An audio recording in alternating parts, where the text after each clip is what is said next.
ఏంటి సార్ ఇంకా elections results ఇంకా టైం ఉంది, 2 వీక్స్ ఉంది.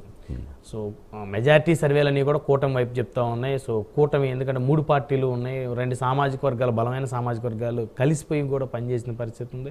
సో వారికి అనుగుణంగా ఉండే సామాజిక వర్గాలన్నీ కూడా ఏకతాటి మీదకి వచ్చిన పరిస్థితి. సో ఈ క్రమంలో కూటమి అయితే పెద్ద ఎత్తున తాము అధికారంలోకి వస్తామనేటువంటి విశ్వాసాన్ని వ్యక్తం చేయడంతో పాటు మంత్రి పదవులు కూడా జనసేనకి ఇన్ని, భారతీయ జనతా పార్టీకి ఇన్ని, తెలుగుదేశానికి ఇన్ని అనేటువంటి చర్చలు కూడా 2 రోజుల నుంచి చూస్తా ఉన్నాం. సో ఇది ఎటువైపు దారితీసే పరిస్థితి ఉంది?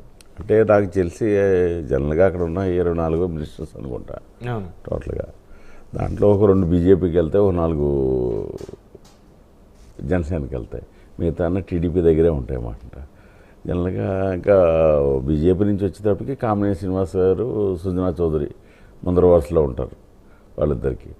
ఒకవేళ మళ్ళీ వస్తే అనపర్తి నుంచి పెన్నెల్లి కృష్ణారెడ్డి గెలిస్తే అతనికి రెడ్లి కోటలో అతనికి పోతుందన్నమాట.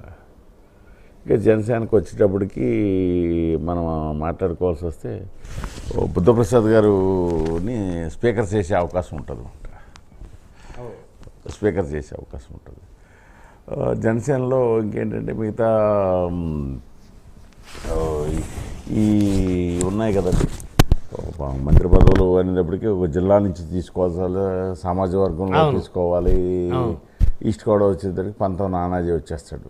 ఆల్రెడీ అతను చైర్మన్ చేసి ఉన్నాడు, పార్టీకి విధేయులు, ఎక్స్పీరియన్స్ పర్సన్, గట్టి సామాజిక వర్గం కాబట్టి పంతం నానాజీ వస్తాడు. కంపల్సరీ పంతం నానాజీకి ఇచ్చి తీరాలి కూడా. మరి పవన్ కళ్యాణ్ గారు ఏం తీసుకుంటారన్నది ఇప్పుడు అదొక ట్విస్ట్ అందరికీ. ఆయన ఏం తీసుకుంటారు అంటే చాలామంది, నాకు తెలిసి ఆయన ఏ పదవి తీసుకోడు. నాకున్న 6 ఇయర్స్ ప్రకారం, నాకున్న అనుభవం వల్ల ఆయన ఏ పదవి తీసుకోడు అని నేను అనుకుంటున్నాను అనమాట జనరల్గా. కానీ పదవి తీసుకుంటే అతనికి ఎక్స్పీరియన్స్ వస్తుంది జనరల్గా. ఎంచేతంటే మన పరిపాలనా విధానంలో కానీ దీంట్లో కానీ ఎక్స్పీరియన్స్ వచ్చి నెక్స్ట్ మన సామాజిక వర్గంలో సీఎం అవుతాడన్న భావన మనకు వస్తుంది కాబట్టి మనకు బాగుంటుందని నా ఆలోచన. కానీ అది ఎంతవరకు మనకు ఒకసారి కూటమి వచ్చిన తర్వాత మన చేతుల్లో ఉండదు కదా, చంద్రబాబు నాయుడు చేతుల్లోనే ఉంటుంది తప్ప మినిస్టర్లు ఇవ్వటం. అలా ఎందుకు పవన్ కళ్యాణ్ గారు, చంద్రబాబు గారు, మోదీ గారు వీళ్ళందరూ కలిసి కూర్చొని డిస్కస్ చేస్తారు కదా. అమిత్ షా గారు, మోడీ గారు, అమిత్ షా గారు అంత డిస్కషన్ చిన్న వాటిలో అక్కడ రాలేరు. ఇక్కడే మా అంటే రాష్ట్ర అధ్యక్షులతో నేను కూర్చొని డిస్కస్ చేసుకోవడం జరుగుతుంది. దాంట్లో ముఖ్యంగా ఏంటంటే సుజనా చౌదరి, కామినేని శ్రీనివాస్ గారు వాళ్ళకు వచ్చేస్తే తర్వాత ఇంకోటి ఇవ్వాల్సి వస్తే మా బహుశా అనపర్తి నుంచి వెళ్తుందని అనుకుంటున్నాను నేను. తర్వాత మళ్ళీ ఆదినారాయణ రెడ్డి గారు ఉన్నారు జమ్మలమడుగు, ఆయన కంపల్సరీ ఇచ్చితే రెడ్డి సామాజిక వర్గం కోటాలో ఆదినారాయణ రెడ్డి గారికి ఇచ్చినప్పుడు ఇంకా పిన్నెల్లి రామకృష్ణారెడ్డి కనిపించడం అండి. ఎందుకంటే ఆదినారాయణ రాయలసీమ నుంచి ఉండాలి, ప్లస్ జగన్ కోటరీలో గెలిస్తే అది డెఫినెట్గా ఆయన అంతకుముందు మంత్రిగా కూడా చేసి ఉన్నాడు కాబట్టి డెఫినెట్గా ఆయనకి ఇవ్వాల్సి వస్తుందన్నమాట. ఈ జనరల్గా ఈ సామాజిక వర్గాల్లో ఎందుకంటే పవన్ కళ్యాణ్ గారు సామాజిక దాంట్లో 21 సీట్లో ఇంచుమించు 9 మంది కాపులకు ఇచ్చారన్నమాట. అందరికి ఇవ్వటం సాధ్యం కాదు, ఇద్దరికి ఇవ్వాల్సి ఓఎస్సీకి అట్లాగా ఇచ్చుకోవటానికి రావాల్సి వస్తుందంట. అంచేతే మిగతా అన్నీ కూడా సాంస్కృతిక శాఖ, దేవాదాయ శాఖ, కొన్ని శాఖలు ఉంటాయి కదా. ఆ శాఖలు మంత్రి పదవులు పక్కన పెడితే బోలెడు నామినేటెడ్ పోస్టులు, మరి వాటి కోసం ఖచ్చితంగా చాలా మంది సాక్రిఫైస్ చేసిన టికెట్ సాక్రిఫైస్ చేసిన ఖచ్చితంగా ఆశిస్తారు. ఇప్పుడు నర్సాపురం ఉందని కొవ్వల ఎతిరాజు నాయుడిని ఎక్కడో ఫారెన్లో ఉన్నవాడిని తీసుకొచ్చి చంద్రబాబు గారు ఫోన్ చేసి తీసుకొచ్చి ఆయన వర్క్లో దింపాడు అన్నమాట. ఆయన ఈ గత 3-4 సంవత్సరాల నుంచి కోట్లు ధారాళంగా ఖర్చు పెట్టాడు నర్సాపురం కాన్స్టిట్యున్సీలో. ఆయన కోల్పోయాడు, దాని నాయకర్కి ఇచ్చారు జనసేన. మరి అట్లాంటప్పుడు కొవ్వలి నాయుడిని ఎట్టి పరిస్థితుల్లో కూడా రాజ్యసభగానే పంపాలి. ఎందుకంటే ఇక్కడ నామినేట్ లేకపోయినా అతను ఏంటంటే ఆర్థికంగా కానీ సామాజిక వర్గంగా ఎట్టి పరిస్థితులు వెస్ట్ గోదావరిలో కాపుకి ఇచ్చే అవకాశం ఉంది కాబట్టి మొన్నటి వరకు మన తోట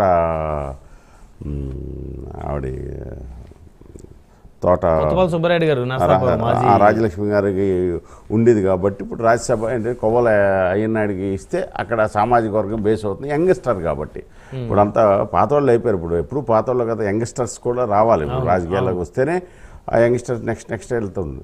నా ఉద్దేశం ప్రకారం కొవ్వల ఎతిరాజు నాయుడికి డెఫినెట్గా రాజ్యసభ ఇస్తారని నేను అనుకుంటున్నాను. చంద్రబాబు నాయుడు గారు కూడా ప్రామిస్ చేశారు. అతనికి రాష్ట్ర ప్రధాన కార్యదర్శి ఏదో ఇచ్చారు మొన్న.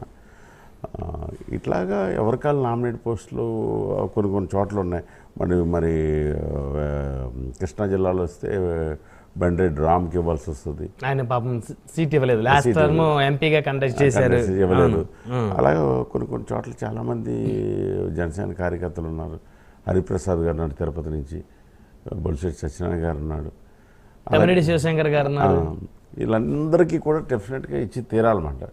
అలాగే ఇప్పుడు జనసేనలో కూడా ఇతర సామాజిక వర్గ నాయకులు ఎక్కువ ఉన్నారు అన్నమాట. చాలా పార్టీ కష్టపడిన వాళ్ళు ఎస్సీలో ఉన్నారు, బీసీలో ఉన్నారు. డెఫినెట్గా కాపు సమాజం కన్నా ముందు ఆ సామాజిక వర్గాన్ని చూస్తే పవన్ కళ్యాణ్ గారికి కొద్దిగా రెప్యుటేషన్ పెరుగుతుంది, జనాల్లో గౌరవం పెరుగుతుంది అని నా ఉద్దేశం. ఇప్పుడు ఎందుకంటే కాపులకి ఇచ్చే కన్నా మా అవును జనసేనలో అంటే అందరికీ అంటే సామాజిక వర్గాలు బేస్ చేసుకొని కాపులకి ఇన్ని, బీసీలకి ఇన్ని, మైనార్టీలు. ఇప్పుడు రియాజ్ గారు లాంటి వాళ్ళు పాపం ఆయన అంటి పెట్టుకుని 10 సంవత్సరాల నుంచి ఉన్నారు. ఆయన ఒంగోలు టికెట్ ఇచ్చిన పోయినసారి, ఈసారి లేదు. సో ఇలాంటి వాళ్ళు ఉన్నారు, వాళ్ళు కాపాడుకోవాలి పరిస్థితి పవన్ కళ్యాణ్ మీద ఉంది. ప్లస్ ఏంటంటే పవన్ కళ్యాణ్ గారి దగ్గరికి వెళ్ళి ఎవరెవరు అంటే అమ్మ అడగంది అమ్మాయిని చెప్పాలి. అవును అవును. అంచేత వీళ్ళందరూ కూడా నామినేటెడ్ పోస్టులను అడిగే పరిస్థితి ఉంటుంది, అడగాలమంట, అడిగేయాలి. సో సీట్లు అంటే కొద్దిగా అయిపోయింది. నామినేటెడ్ పోస్టులు బోల్డ్ తెలుగుదేశం వాళ్ళు ఏం చేయాలంటే చంద్రబాబుని రిక్వెస్ట్ చేసి మాకు నామినేటెడ్ పోస్టులు ఎక్కువ ఉండి, అలాగే జనరల్గా లోకల్ బాడీస్ ఎలక్షన్స్ ఉంటాయి, వాటిల్లో కూడా మనం షేరింగ్ తీసుకోగలిగితే పార్టీ మీద పార్టీ బలోపేతం అవుతుంది, పార్టీ బతుకుతుంది, ఒకరినొకరు గౌరవించుకోవడం జరుగుతుంది. సో మొత్తానికి ఇవన్నీ జరగాలంటే ముందు జూన్ 4 సో మెజారిటీ సర్వేలన్నీ కూడా లక్ష్మీనారాయణ గారు కూటమి వైపు ఉన్నమాట వాస్తవం కదా? కూటమి వైపు వాస్తవం. నాకున్నది ఏంటంటే అంత ఈజీగా కాదనిపిస్తుంది. చాలా టైట్ ఉంటుంది. ఎవరైనా 1 or 2% వేరియేషన్తోనే కూటమిగా 120, 140 వచ్చేస్తుంది, జగన్కు 175 వచ్చేస్తుంది అన్నది మాట లేదు అంట. ఇక్కడ ఇంకోటి లక్ష్మీనారాయణ గారి కూటమి అంశం పక్కన పెడితే వైఎస్ఆర్ కాంగ్రెస్ పార్టీ అంశం తీసుకుందాం.